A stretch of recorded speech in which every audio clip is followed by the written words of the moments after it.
Which country has decided to exit belt and road initiative of China. देखो आप जानते हो BRI, BRI क्या है? देखो आप एक बात समझो कि चाइना जो कंट्री है वो पूरी एक्सपोर्ट लीड इकोनॉमी है। क्या है दोस्तों मेरे? Export lead economy. और बेल्ट एंड रोड इनिशिएटिव का ही मतलब यह है कि कई सारी कंट्री को जोड़ना जिससे चाइना का एक्सपोर्ट एनहांस हो। बट मैटर ये नहीं करता है, मैटर ये करता है कि किस कंट्री ने पहली कंट्री बनी है जिसने BRI को एग्जिट कर दिया है, वो बनी है पनामा। अब ये पनामा कहां पर है? देखो पनामा कनेक्ट करती है, ऐसे है पनामा कंट्री जो कनेक्ट करती है नॉर्थ अमेरिका कॉन्टिनेंट को साउथ अमेरिका कॉन्टिनेंट से, जो कनेक्ट करती है that is called Panama. Clear? अब पनामा ने ऐसा डिसीजन क्यों लिया है? देखो आप जानते हो कि यूएसए के जो डोनाल्ड ट्रम्प साहब हैं 47th यूएसए प्रेसिडेंट, उन्होंने कई सारे डिसीजन लिए थे। और इवन मैंने आपको जो डिटेल मेरा करंट अफेयर आता है न्यूज़पेपर एनालिसिस का, मैंने वो सारे डिसीजन आपको बताए भी थे।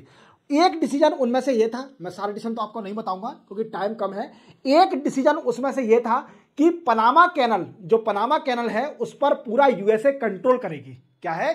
पनामा जो कैनल है उस पर पूरा यूएसए कंट्रोल करेगी।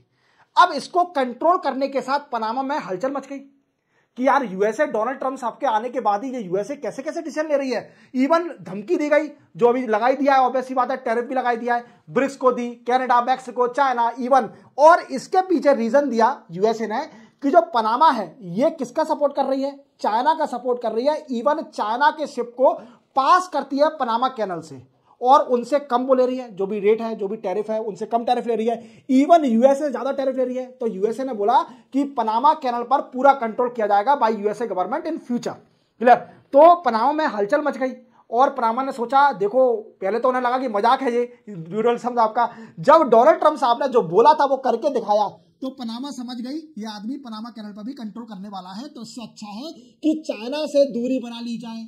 क्योंकि उन्होंने जो बोला था डोनाल्ड ट्रम्प साहब ने वो उन्होंने करके दिखाया। उन्होंने चाइना, मैक्सिको और कनाडा को धमकी दी थी और टैरिफ उन्होंने लगा दिए, इंपोज भी कर दिए। अब नेक्स्ट बारी किसकी है? Gulf of Mexico. मैंने बताया था गल्फ ऑफ मैक्सिको नाम चेंज करके क्या कर दिया? Gulf of America.